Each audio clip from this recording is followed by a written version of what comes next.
how does that impact your patients' lives? Where do they really feel the stress?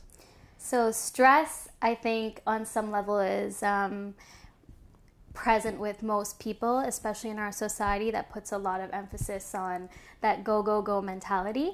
So many people might not have any symptoms when it comes to stress. It's more like a chronic low-grade stress that their body is under most of the time. But a lot of people, when that gets out of control, will experience acute symptoms of stress for sure. And those can be things like palpitations, difficulty breathing, headaches, insomnia, and fatigue. So those are some of the common things we see when people are stressed out. What are some of the things that you find yourself telling a lot of people who are coming to you with stress that they can do themselves to start mitigating that? Right. So there's a breathing technique that I usually tell my patients to do. I can sort of talk about that today. It's something that you can easily do at home, and it actually allows the parasympathetic response to be activated. So a lot of the times we're in our fight, flight, basically response, because that's the sympathetic nervous system, and that's usually on overdrive. So we're not giving enough attention to the parasympathetic response, which is our rest relaxation type. So each of those is mediated by one side of the brain.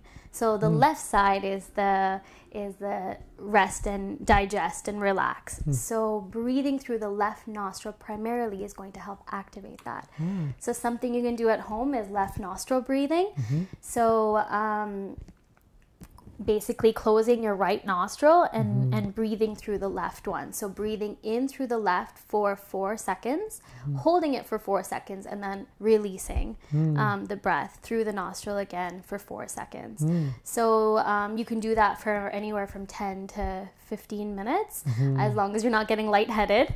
And it's very good for relaxing the nervous system for sure. That's fascinating. I know with one of the yoga breathing techniques I do is similar, but it goes back and forth. Yes. And I think that's going for some kind of balance. Exactly. I never knew why, so it seems like the left is for this parasympathetic system. That's or right. At least partially. That's right. Yeah. Fascinating. Yeah. Okay. So That's the really alternate nostril breathing is more to balance both hemispheres of the brain, which is very beneficial as well. Okay, cool. Yeah. Going beyond that, if someone were to come in and see a naturopathic doctor, what would you be doing that they couldn't do themselves and maybe that conventional medicine wouldn't do for them? Right. Yeah. For sure. So stress is actually a good thing. Like without stress, we wouldn't actually be able to be alive or be motivated to do anything. It's when stress gets out of control because we're not coping with it in healthy ways that we notice like chronic stress symptoms and then chronic disease.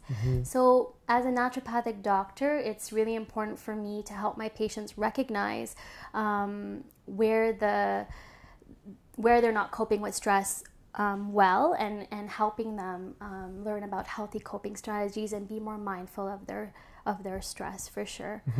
So that's definitely somewhere where we take the time to understand and make connections for where things might be out of balance. There's also some excellent botanical herbs and diet changes and nutritional supplementation that can be helpful in coping with stress short term while we're still trying to make those changes for long-term success. And I've noticed that acupuncture is really excellent for patients. So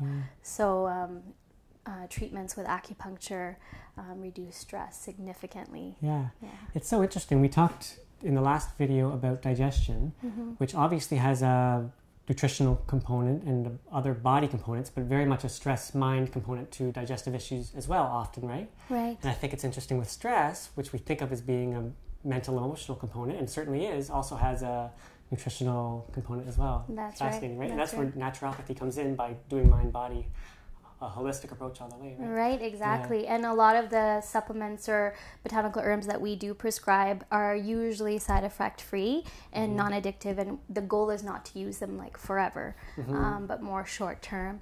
And that sort of differs from anti-anxiety medications, which can be addictive, and generally you're staying on it for quite a while. So it's generally very beneficial to the person and the system quite a bit. Yeah.